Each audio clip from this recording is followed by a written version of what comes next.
You all know machine learning is doing a lot of heavy lifting today. It's diagnosing diseases, detecting fraud, driving cars, and helping us decide what to binge watch next.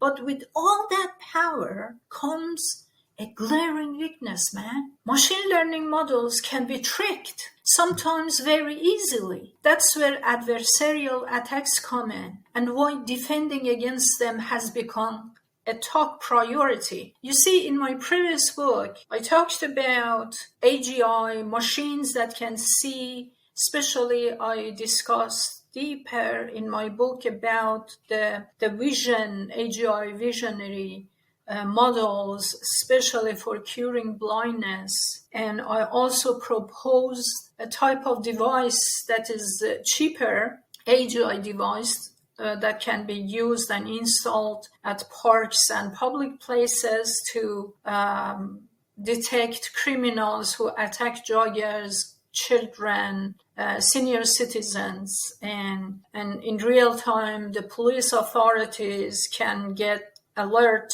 and right away arrest criminals who attack people at park for no apparent reasons. And I also talk about how to secure my invention, the mechanism I talked about to cure blindness. We have different kinds of blindness. I will talk about it in separate video.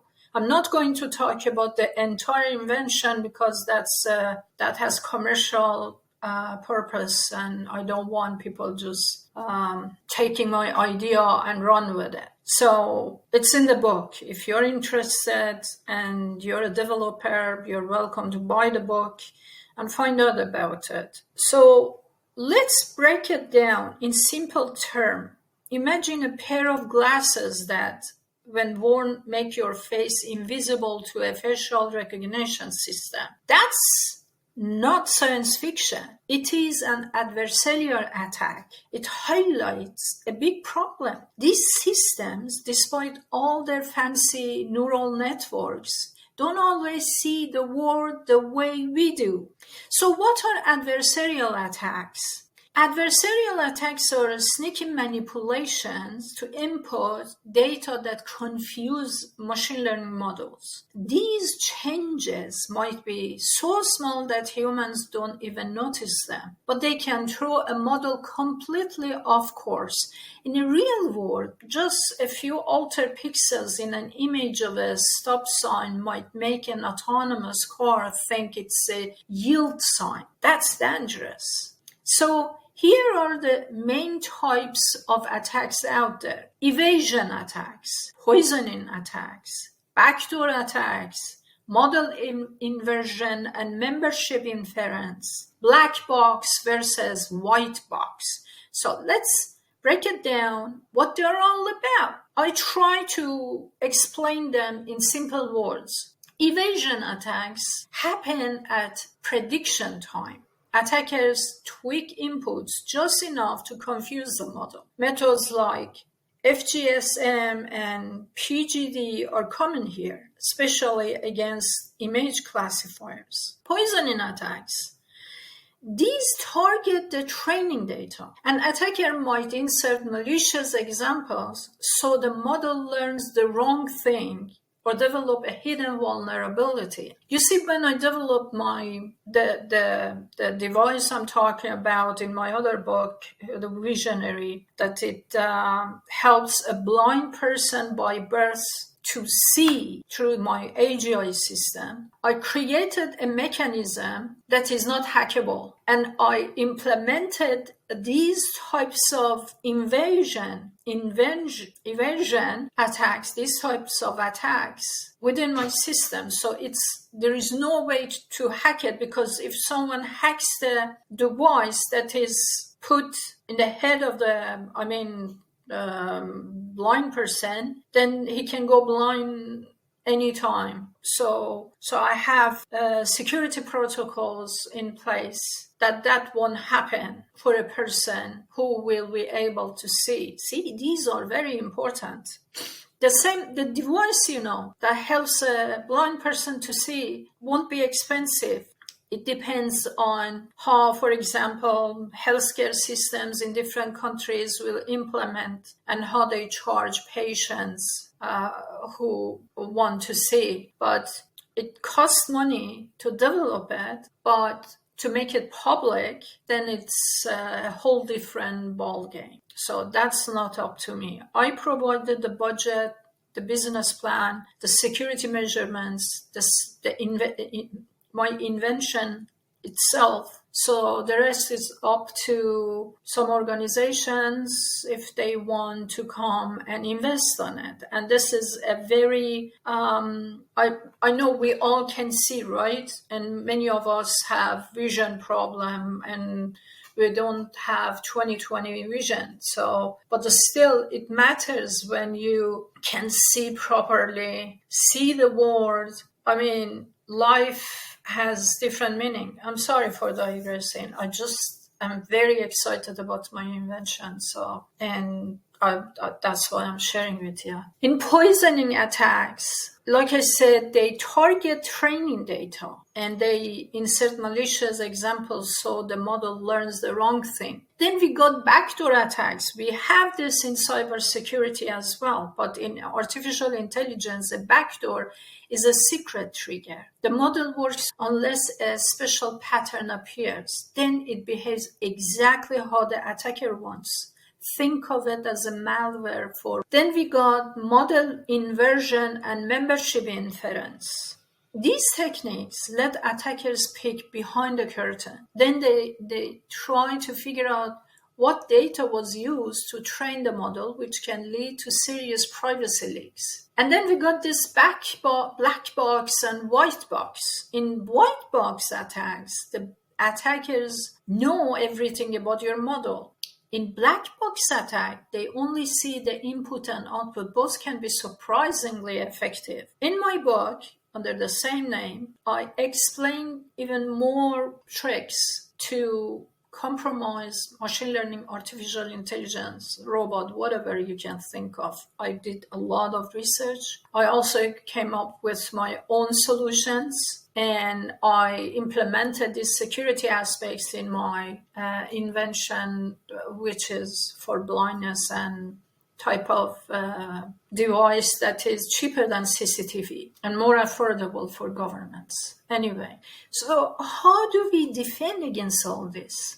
You see, fighting back isn't easy. Attackers are clever, and defenses often trigger new workarounds. I've been under attack a lot of times a few years ago. I mean, in terms of my systems and websites, you name it. So I developed many defense mechanisms against those. There are some techniques, solid techniques, which are developed. For example, adversarial training.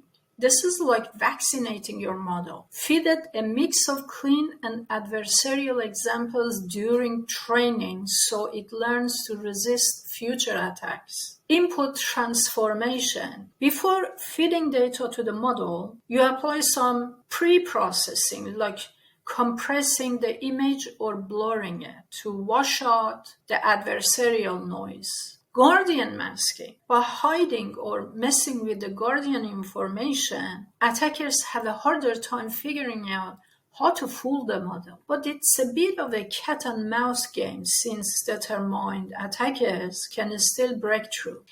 Then we got these certified defenses. These offer mathematical guarantees that small tweaks to input won't fool the model. I provided many clever mathematical equations in my book as well, and I explain how they work and the algorithms beside it. So randomized smoothing is one example, and it's gaining traction. Then we got robust optimization. These methods change how models are trained so they are less sensitive to tiny input changes. They are subtle but powerful.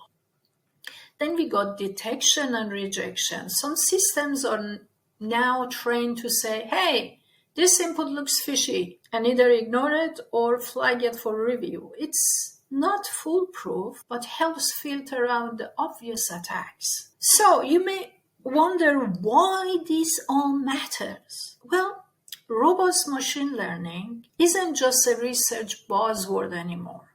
It's a necessity. As machine learning systems spread into high-risk environments like healthcare, transportation, and security, the consequences of being fooled aren't just about bad predictions.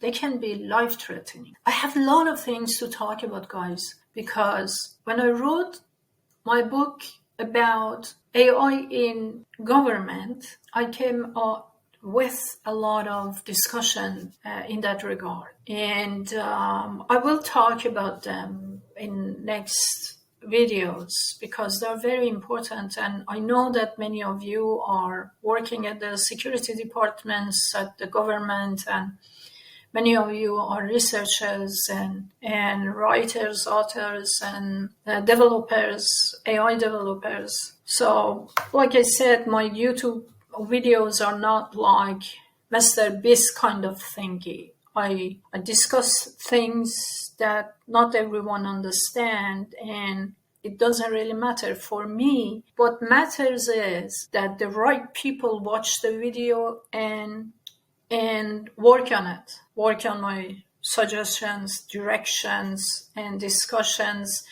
because I'm not talking it to, I don't have any like catch behind the scenes when I talk about this, because I know it myself. I'm talking about it to increase awareness, because it comes a day, mark my words, that AI takes over everything, even governments. So now there are so many political discussions with these billionaires, with that Trump over there. And you see, when AGI takes over, they all have to follow the universal AGI rules, which means that the power won't be in the hands of a human, but the power will be in the hands of machines.